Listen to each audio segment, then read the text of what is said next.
What is up, Ravens flock? Huge shout out for your support for the 410 Sports Talk. Chance and Glenn are the best in the business. They're killing it right now. They love talking Raven talk. Make sure you go subscribe to their channel. Let's go Ravens. Big trust. Welcome in, everybody, to another episode of 410 Sports Talk. I'm James Haskell, along with my co-host Glenn Martin, and a welcomed face, friend of the show, Anthony Cosenza from Cincy Jungle as a writer and a co-host of the Orange and Black Insider, the one and only. Anthony, thanks for coming on the show to represent your Cincinnati Bengals. How are you doing tonight? I'm doing all right. I'm a little worried based on my last appearance. You reminded me of something I said that was a little controversial last time I was on your guys' show, but I'll try not to be so outlandish, I guess, this time. We're good to catch up with you guys again. How are you two doing? Oh, doing well, man. It's a good year, and despite it didn't look so great leading up to the year with the rash of injuries that hit the Ravens late, but they've somehow been able to withstand it. I guess that somehow is Lamar Jackson, who can certainly cover up a lot of warts on the team, and he's certainly done so for the Ravens. So doing absolutely wonderful, and sitting atop the AFC is not a bad place to be, no doubt about it. But we got some questions for you because this is a big matchup. Who would have thought that this is the biggest matchup of the AFC North? Right? It looks like the Browns are kind of doing what we expected them to do. Nosediving. Well, I didn't expect this. Not with that roster. I'm nervous now that Keenum's under center. I'm more concerned. I'm more concerned. They got a real quarterback under center now. That might be an upgrade there. But this is the marquee matchup in the North. So we got to start at quarterback, right? He gets his season cut short last year with the injury. What have you seen from Burrow this year? Have you seen big improvements? What have you seen that's different from year one to year two here? So that's kind of a complicated question, but a good one because there are a lot of parts to this that I think we can kind of dissect. The one thing is that you mentioned the injury, a lot of people now, Joe Burrow was kind of older for a rookie when he came into the NFL. Mm-hmm. And you look at him now and you're like, hey, he's in his second year. Well, games accrued and games start wise, he just completed his rookie season. So you're looking at a guy that really technically, if you want to kind of be cute about it, he just finished his rookie year and is still developing. Now, I think there are a couple of things in terms of improvement that we've seen. A lot of folks kind of, tossed aside the notion that Ja'Marr Chase was the answer at number 5 for the Bengals. They should have gone Penei Sewell. And I think based on what we've seen through at least the first 6 games, the Bengals made the right choice there. There's still a lot of work to be done on the offensive line, no doubt about it. But Ja'Marr Chase has added a deep ball dimension that was lacking with Joe Burrow last year, really had been lacking since A.J. Green was fully healthy a few years ago. So you've got Ja'Marr Chase, and now that's a guy who has rapport with Joe Burrow to be able to throw the deep ball. And Joe Burrow does not lack confidence. There is a little bit of a rise in interceptions, but I just tend to think that he is a guy that believes, despite some questions about his arm strength and all that kind of stuff, he believes that he can make any throw, can fit any throw inside of any kind of tight window and hit his receivers when they need it. And most of the time, for the most part, he's doing it. There is, like I said, a little uptick of interceptions, which is a little concerning, but he has them in every single game. The 2 losses that they have been by a field goal apiece, all the way down to the wire. And he's playing well. And you'd like to think, based on the 16 games played only so far, that the sky's the limit there. Offensive line's been a marginally improved from last year, but still some work to be done there. But that plays into some Burrow improvement too. Yeah, man, I tell you what, he is, and I said this off the air, he is the number 1 quarterback and the belle of the ball when it comes to Ohio, at least outside looking in, right? It is no longer, I don't know how well Ohio accepted Baker Mayfield, but certainly his reign as the best quarterback in the NFL in Ohio, or for an NFL franchise in Ohio, was short-lived. Joe Burrow has certainly taken just loving it. You're just loving this, Jimmy, just to be able to take as many shots at Baker. I'm soaking it in too, so are you? Absolutely, man. For sure. But and it's crazy how fast Joe Burrow has become a guy that I'm stressing out about. Like, in my mind, last year I'm thinking, okay, he's a rookie, like he's got a lot of ways to go. And at the end of the day, being honest, I'm thinking they're still the Bengals. Even like you said, when they made the pick with Chase, I kind of smiled because I told Glenn I think they're building their football team wrong. They need to go inside out, right? Like you can get all the weapons you want, but Joe's going to get his leg ripped off again if they don't have an offensive line. So, but Chase has played incredible. He is outpacing Justin Jefferson. Mm-hmm. I mean, for a historic season last year. So all those things combined, you guys are doing really well. And the reason I'm saying all that is because really this game for at least 1 week is going to decide who has the lead in the AFC North. I would be willing to bet if you gave all Cincinnati Bengals fans some truth serum, they wouldn't have predicted that all of that would be on the line, this soon in the season. And it would be such a big game. So how big is this game in your opinion for the Bengals to prove, to themselves, to prove that they're for real? Like, do you think that that's something that, the conversations that they're having internally, and do you think that that's something they're thinking about? Well, I want to just real quickly go back to kind of your first part of what you were talking about there in terms of the truth serum comment and whatnot. I think most people that really paid close attention to the Bengals and saw what they were doing felt that they were going to be far more competitive this year if they stayed healthy. Now, what competitive means, I had them pegged kind of as anywhere from an 8, maybe maximum of 10 win team at the beginning of this year. I thought they'd maybe be in that 8-9 win area, maybe kind of keep things interesting late, but just miss out of the playoffs. Obviously, I think a lot of people feel, even Bengals fans feel, that they have gotten off to a little bit better start than many of us had thought. And they're, like I said, they're 6 points away from being 6-0, right? So there are some issues that have been popping up, but this kind of fast forwarding to this week a little bit, and what you asked about how big of a game this is for the Bengals, I kind of looked back at that Packers game and said, look, we kind of figure that the Packers were an NFC elite team, right? This was a big barometer game for the Bengals. And I'm not a moral victory type of guy. They lost that game. They barely lost that game. It was a really wild one with a ton of missed kicks.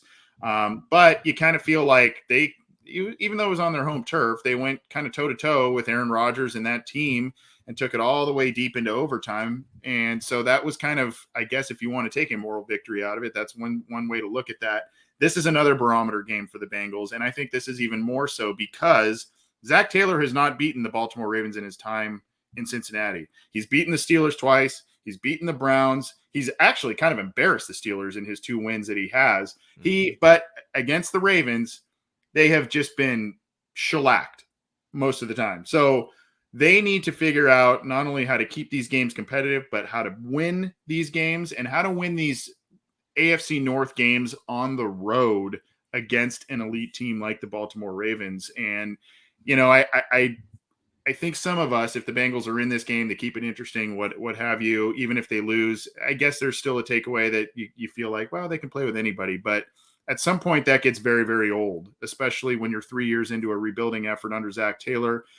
You got to start kind of winning at least some of these games against some of the top talented teams in the NFL. So it's a big game. It's a big game. There's a lot of football left to be played later in the year, but I think it's a big game for both teams. Oh, yeah, absolutely. And my whole thing is, you said that a lot of the fans of the team probably expected more than the national media did of this team because they, have a much, better view of this team. And so my question is, how much have the expectations changed from week 1 to now amongst the fan base? Like, are they starting to think, well, we kind of have a shot at this if we play, if we get some breaks to go our way and stay relatively healthy? Like, are they thinking this is a possible Super Bowl team?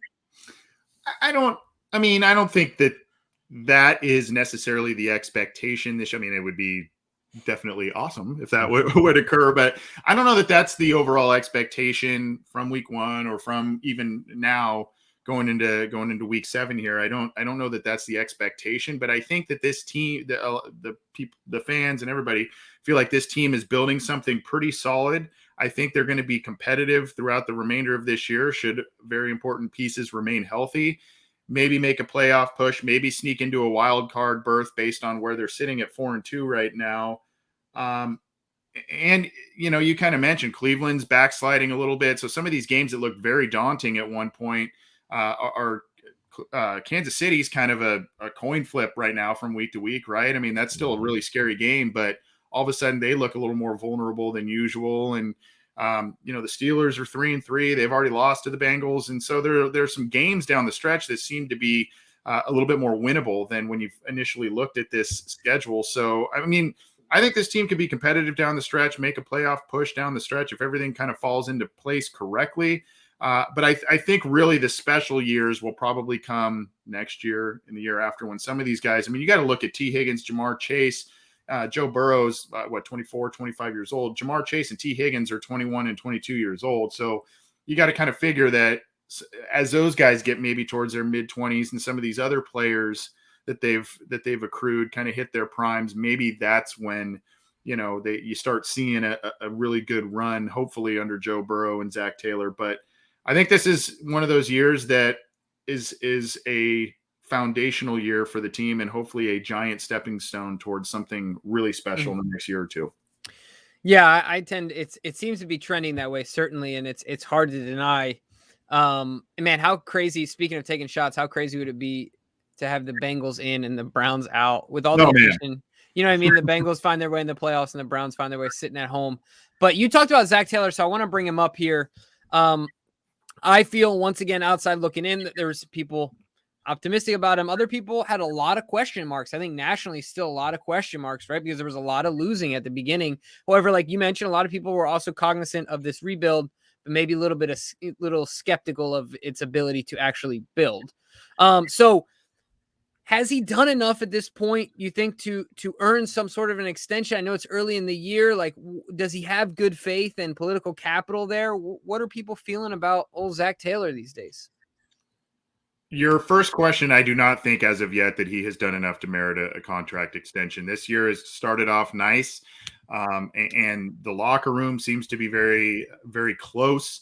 Those players seem to really like Zach Taylor and playing for Zach Taylor, but 4-2 is 4-2, and we got to see what happens at the finish line here because, like you said, they have 6 wins and a tie in his first 2 years. So they need to win more football games, and this needs, for Zach Taylor and for this team, they need to be competitive. They need to be in that 8, 9, 10 win range this year in order for the ownership to continue to sell this rebuilding effort under Zach Taylor to the masses. So he has not done enough in my estimation. I like the way that things are trending this year, but we have to see how this year plays out. And we all know that year 3 under, quarterback, head coach, all that kind of stuff, that tends to be the big year to evaluate. So no, I don't think he's done enough to warrant any kind of extension, but let's reevaluate that at the end of the year.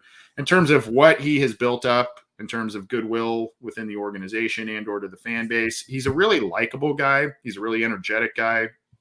And I think there are times where you see that offensive creativity that he brought over from the Rams and Sean McVay. And there are times where you see it utilized and you go, there it is. Like last week, for instance, they did this great play on 4th and inches where, everybody in the world thought they were going to just turn around and hand it off to Joe Mixon in the third quarter. And what do? They fake the handoff. Mixon rolls out. I think you've seen the clip that he dumps it off to Mixon. He's wide open. Chase makes a nice block and Mixon takes it all the way in. Yeah. Game is essentially over. Great pancake that guy, didn't he? Right. Mm-hmm. But that's also another thing that people point to in Zach Taylor is an effort play like that from a guy like Chase, where you could say, most wide receivers wouldn't sprint down the field when someone else has the ball and knock a guy on his butt while this play is ensuing. And that's kind of some of the little things that people point to with Zach Taylor, the effort, the attitude, the types of players he is bringing into that locker room.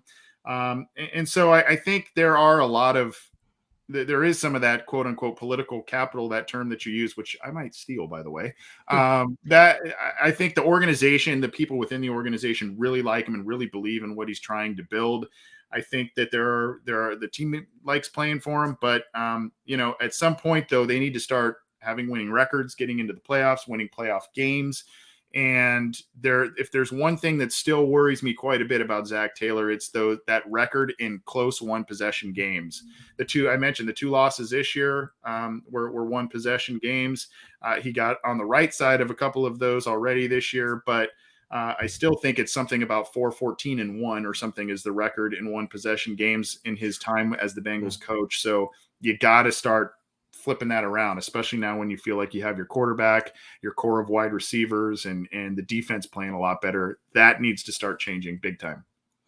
Yeah. Yeah, and I'm glad you started talking about the defense. I want to start by talking about one guy, but really ask you about the defense as a whole.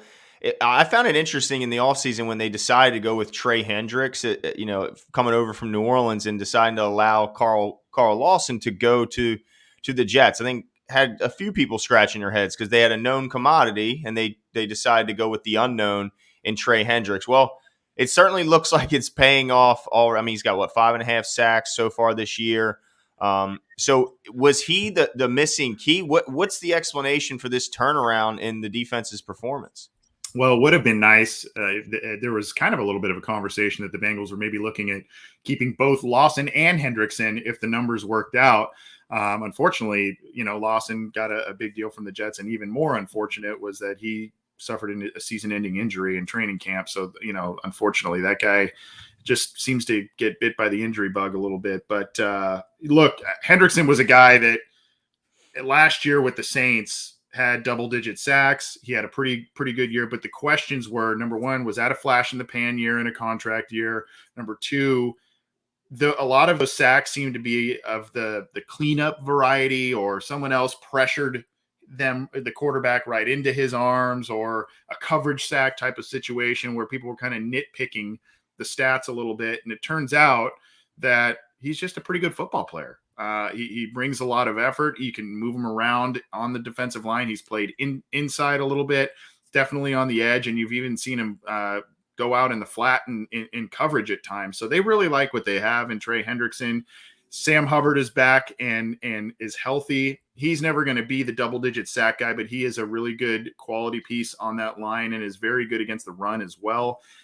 They drafted Joseph Osai in the third round, and he looked in the first preseason game, looked amazing. And then lo and behold, right after that, he gets out for the year. So that's kind of a bummer. But the big deal is they are just a lot healthier on the defensive line this year. Last year, they were playing guys that were street free agents that were kind of bouncing in and out of teams and whatnot.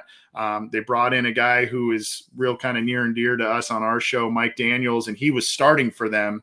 They brought back Mike Daniels, and Mike Daniels is on the practice squad. That kind of shows all the investments that they've made and the health that has come back on that defensive line. So Hendrickson's been a really nice addition, but they got DJ Reader back after a season-ending injury last year. He's been big in the middle. Mm-hmm. They brought in Larry Ogunjobi, and they're playing him at his natural position instead of where the Browns played him last year, and he has been awesome.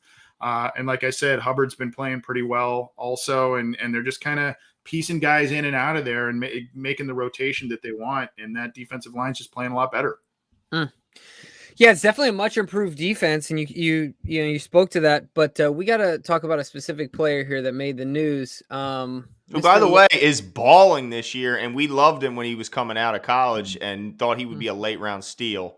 Let me just say that, but he made a little bit of news in Baltimore, didn't he, Jimbo? Yeah, I have a quote here from Logan Wilson. Says, and when asked about Lamar Jackson, he said he's a running back that also plays quarterback. I think he's very dynamic. We just got to contain him as best we can.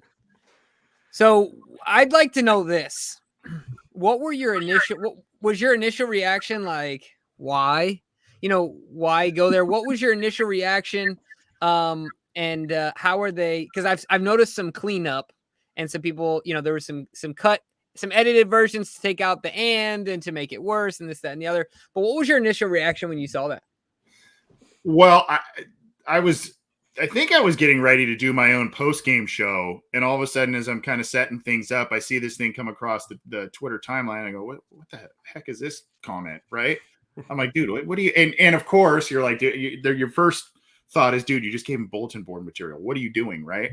And so I went back, and there's, a tweet that Logan Wilson put out, obviously, as this thing started to gain traction. The tweet said, this is 1,000% a compliment to him, meaning Lamar. With his skill set as a runner, no need to try and make something out of nothing. LOL. We all know he's an elite passer too.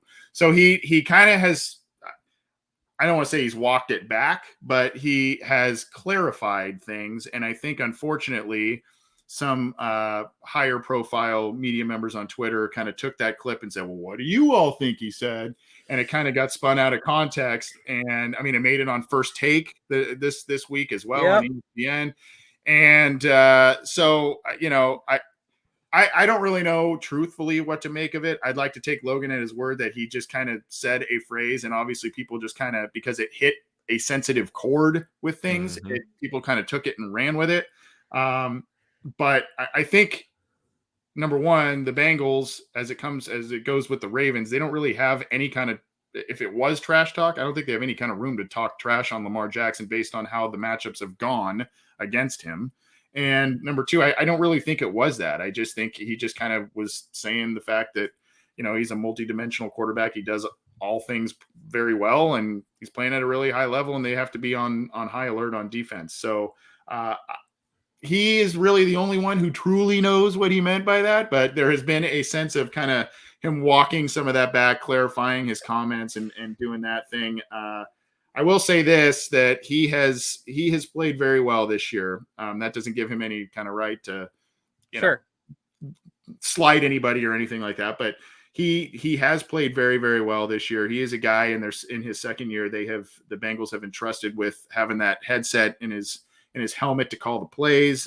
He's got 4 interceptions in 6 games, and just playing really, really well. And, the Bengals have missed so many times on third-round linebackers over the years, whether it was Marvin Lewis or Zach Taylor, and they finally seem to have a guy that is heady, can make big plays, and won't hurt you the way Vontaze Burfict did with penalties. So I hope this doesn't come back to bite him in the Bengals defense, this comment, but it's definitely a headline that's been making waves this week, and I just hope it's not bulletin board material for the Ravens. Well, Anthony, let me tell you what, it's definitely bulletin board material. I think it might be. Yeah, I'll never forget they did the camera of. So they had the camera in the locker room for that week 1 in Miami when Lamar Jackson blew the doors off the Miami Dolphins by pretty much 2.5 quarters, and then sat a quarter and a half. He already had 5 touchdowns. Yeah. And Coach Harbaugh goes to give him a football, and he does one of these like a running back, and he's like, not too bad for a running back, right? So certainly it's something that he has heard and continues to use as fuel to the fire. And let me tell you what, Anthony, I'm stoking those flames, man. I'm stoking we're definitely those stoked. flames. Look, when I saw it, I thought it was just a compliment that. Yeah, totally. I agree. He just said a key word that just, like you said, struck a nerve. So yeah. I didn't really think he was insulting him. I thought he just misspoke. I don't even know if you call it that. You just put your foot in your mouth because you, like you said, Anthony, you get in a sensitive position where he was, like you said, Glenn, he was describing his game. When he pulls the ball down, he's like one of the most dynamic runners in the NFL. You have to attack him like a running back when he's got the ball in his hands past the line of scrimmage. But I mean, we're not seeing it that way. If I was the coach, I'd be using it as much as I can and hope that Lamar doesn't see the actual video, and let's stick with the quotes just to piss him off. But just let him know, look out for the spin cycle. Yeah. Look out for the spin cycle. Ask Nick Vigil about that one. Yeah. Yeah, exactly. Now, and I will say this, I would love if Logan Wilson could come teach PQ how to take the ball carrier down, because we got a first round linebacker here that's driving the fan base absolutely crazy, has all the physical tools, which is what they said Logan didn't have coming out, despite the fact that the guy is just a tackling machine. And but anyway, man, we're a little frustrated with PQ. I understand. Did I see that our old friend Josh Bynes is now making some plays for him, starting to kind of mask some of that stuff with Patrick Queen? He's doing it again. I mean, we got this guy out here again saving the defense. We put him in, and the defense shuts down the Chargers to 6 points, makes them look pedestrian. Yeah. Crazy. Dude was a good acquisition for the Bengals last year. I mean, he wasn't a star, but he was very steady on a defense that needed it. So I didn't mean to hijack your question there, but I thought I read it the other day, and I'm like, oh, Josh Bynes, that guy the cat has 9 lives, right? I mean, he just keeps playing. Yeah, absolutely. Keeps getting it done. But let me ask you, so what is, Cincinnati better than anyone. What is their biggest weakness? What is the area that you're hoping the Ravens can exploit in this upcoming game? Well, it's hard to say. I would say one of their main weaknesses, the offensive line is still not great, but Jonah Williams is playing really well at left tackle. Jackson Carman, their second round pick of this year, has had some ups and downs, but there seems to be a slight trending upward there. Riley Reif has been a lot more steady than Bobby Hart was at right tackle. So there's just kind of some accurate. Quentin Spain's playing really well at left guard too. So It's more of a consistency issue that worries me in terms of the offensive line and really the offensive performance. Last week against the Lions, the Bengals did something that they hadn't done all year, and that's score points on the opening drive. And they did so with a touchdown catch by Chris Evans from Burrow. And so, you're kind of like, hey, here we go. And that's the way to right the ship against an 0-6 Lions team, right? I mean, you're just, that's what you got to do. Well, what happened is the 4 possessions consecutive after that, interception, there were 6 plays, interception, and then 3 3-and-outs. And then they didn't score again until right before the half. And then they ran away with things in the second half. So I would say that the offensive consistency, whether it's the offensive line or from a drive-to-drive basis, and I'm not even saying, they got to score points on every single drive. It's extend the drives a little bit. When you have 3 3-and-outs back-to-back after you threw an interception, that's kind of inexcusable. And that kind of goes back a little bit to the Zach Taylor conversation we were having about, what plays are we calling? What kind of formations are we running here? Are we taking things out of Joe Burrow's hand? That sort of thing. So I think that's what kind of scares me a little bit. And I just to this point as well, the Bengals have not played a quarterback like Lamar Jackson this year. And even with all the moves that I say that the last 2 years in free agency, the big acquisitions they've made, Trey Hendrickson, DJ Reader, Larry Ogunjobi, the drafting of 3 linebackers, including Wilson last year. Those are moves specifically for this game. Those are moves that because they have seen that they got floored by Lamar Jackson and the glut of great running backs that the Ravens seem to always have. And they're saying, we can't allow this anymore. We have to tackle better. We have to play a lot better defensively. So I'm really interested to see how the defense responds to what the Ravens do on offense. And then, like I said, the Bengals just need a little more consistency on offense. The explosiveness is there. They've got some good semblance of balance with the run game. Mixon's playing pretty well, but they need to kind of sustain things on a more consistent level from a drive to drive basis. Yeah, and that could have a real snowball effect if you go 3-and-out a few times in a row. And in between that, the Ravens can sustain some long drives. That could be a little nerve-wracking for a defense getting tired and things like that. Once again, all ifs, hypothetical here, but totally get it. Now let's flip the coin on the other side. What scares you the most in this matchup about the Baltimore Ravens? Considering what you know about the Bengals, what makes you the most? What stresses you out the most? I guess. There are a couple things. The recent history of these matchups, for a long time under Marvin Lewis, this was a game where you always kind of felt as a Bengals fan or someone covering the Bengals, you kind of felt like we've got a pretty good shot here. Marvin Lewis had a pretty good record against the Ravens, and the Ravens were largely very, very good in the time that Marvin Lewis was here. This is a game where the Bengals have been flat out embarrassed under Zach Taylor against the Baltimore Ravens. So, and like I said, this is an important game. A lot of headlines are coming from this game. This kind of seems to be the marquee game of the week.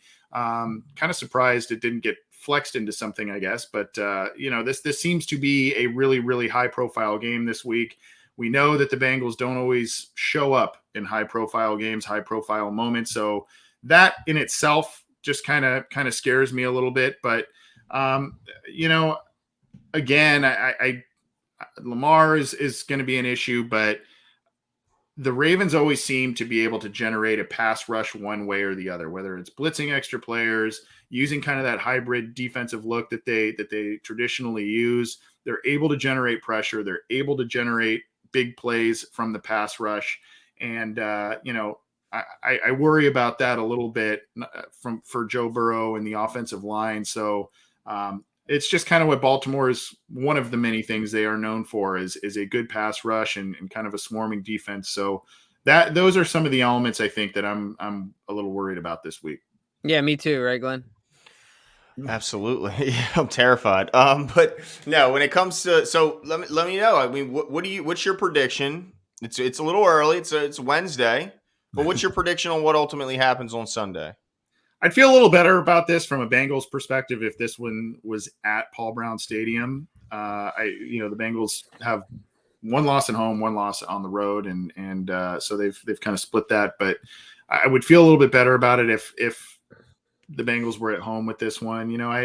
I can see Baltimore definitely winning this one. I think that this is probably something that's in the 31-26 or 33-27, that sort of thing, kind of a one possession-ish type of game. I think Baltimore will I think they'll continue being on top of the AFC North, but I think, and the hope is that they'll come back from that game and kind of say, that was a tough matchup. And we're not looking forward to facing that team again later in the year as they mature, continue to develop, and potentially can push for the playoffs. So I think it'll be a fun one. I don't think the Bengals will end up on the right side of things, unfortunately, but I think it'll be a pretty close one. Yeah, I tend to agree with you on that one. We appreciate you coming on. Really excited to see this game. Can't wait for it. Anthony, thank you so much for your time. Why don't you let folks know where they can follow you, where they can find your work, and things of that nature? Yeah, so CincyJungle.com is the Bengals site within the SB Nation network of all kinds of different sports sites there. So I do some writing there. Our podcast is housed there as well. We're on YouTube. We're on all the major audio platforms, and on Twitter at CJ Anthony CUI is my own. And then the podcast is at Bengals OBI. And even if your listeners don't really dig on a Bengals podcast, they should at least listen to us this week, because we get to have you guys on in just a little bit. So at least check us out for a week here, and give us a listen. Absolutely. Well, thanks again, man. We appreciate the time. Have a great evening. Yeah, thanks guys. Appreciate it. Thanks.